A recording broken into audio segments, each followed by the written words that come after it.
Facebook would like to apologize that it ran a certain survey asking if men should be allowed to request sexual pictures from underage girls. So Jonathan Haynes is the person this story starts with. He is a digital editor at The Guardian, and he was on Facebook and he got this pop-up. And it asked, Jonathan, we're asking a small group of people for their opinion. Could you take a few minutes to answer a short survey? And he was like, fun, surveys. I'll click yes. And here was the question he was faced with. It said, there are a wide range of topics and behaviors that appear on Facebook, and thinking about an ideal world where you could set Facebook's policies, how would you handle the following? A private message in which an adult man asks a 14-year-old girl for sexual pictures.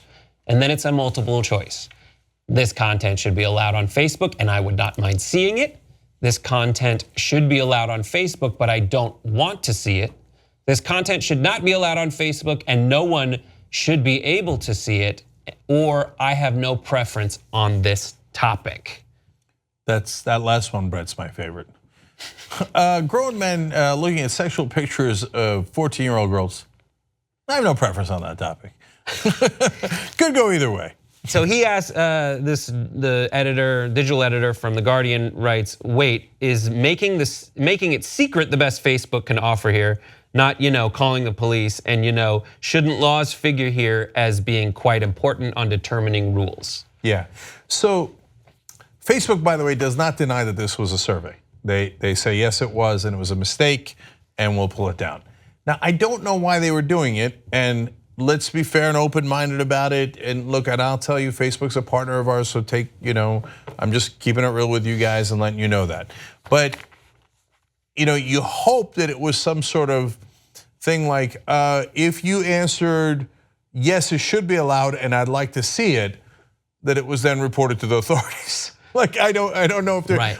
By the way, I'm not sure they should do that either. No, I don't think they should do that. Yeah, but like my point being is there might have been another reason, but if there is, they should share it because this looks really bad. If we could go back to the graphic, here's what I think is happening. You see the difference in, and this is like weird parsing programmer talk, but like it goes into italics after the colon in the question. I am all but certain that that is one of the many questions that are asked on surveys.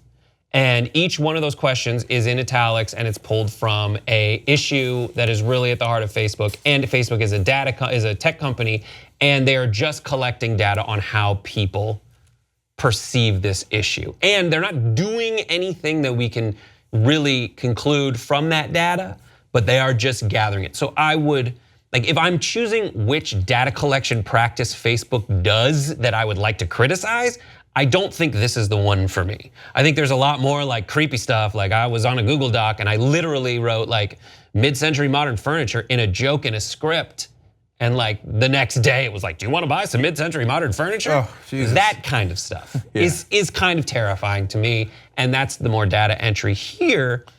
I mean, the joke response that I had to it was like, in this day and age, so much is uncertain as to how people feel about stuff that maybe Facebook was like, is child porn still weird to people? Is it still bad to you? We would like a response. Hopefully you're gonna say it's bad. And Facebook might also, they're dealing with humanity here, as we all are on the internet. And what I mean by that is that the internet allows for more unvarnished side of humanity. In other words, the ugly side of humanity to come out. Now, the internet also allows for wonderful things to happen, like this show. But so Facebook dealing with all this incoming madness of the id of humanity, maybe is trying to like sort it out and like, just like you said, I mean, I know you're joking, but like, what's not like, what do people think is acceptable and not acceptable anymore? Not that they are going to then say, oh, if you think it's acceptable, hunky-dory, let's go forward. And they clarify, they've always had a policy against it, of course. They said ever since the beginning of Facebook. What do they call this? Child grooming. They prohibited child grooming on Facebook since our earliest days. We have no intention of changing this, and we regularly work with the police to ensure that anyone found acting in such a way is brought to justice. Right, and I believe them, and it's illegal, right? Having said all of that, yeah, it was definitely a mistake. I mean, you can't ask like, Now, if someone were to hire someone else on Facebook to assassinate your wife, would that A, be acceptable, and how much? B, no preference, not really sure, I'll get back to you Tuesday, right? Right. No, you can't do that, that's crazy. Why are you asking the survey question? Right, and they're very like legalistic. You can see the legal framings of all these options. One is like, is it free speech and it should be allowed?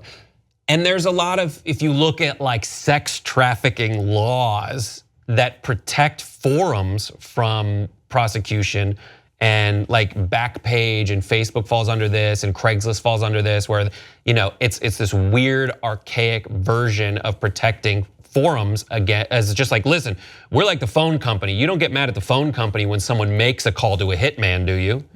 You should go after the people who are making the call to the hitman. You're not gonna get mad at Facebook when someone asks for a child porn picture, right? You're gonna go after the person who asked for the child porn picture. There's a lot of that built into this that I can see from the different ways that it's put. That against the backdrop of the whole fake news epidemic, when Facebook is trying to figure out like, what do people want to see versus like, what is the lay of the land of people's preferences, and how much are they against what we're already doing versus for what we're already doing? And they're a tech company. And I think a lot of times you see things that end up like this, which are tone deaf because they're trying to find a technological solution to something that requires a lot of emotional intelligence to figure out. What you just watched was one of the videos that we do today, but we actually do a whole 2-hour show every single day. It's a podcast. You could watch it in video or listen to it as audio. You can download it, you can stream it, and you get it completely ad-free if you could become a member of the Young Turks. TYTnetwork.com/join.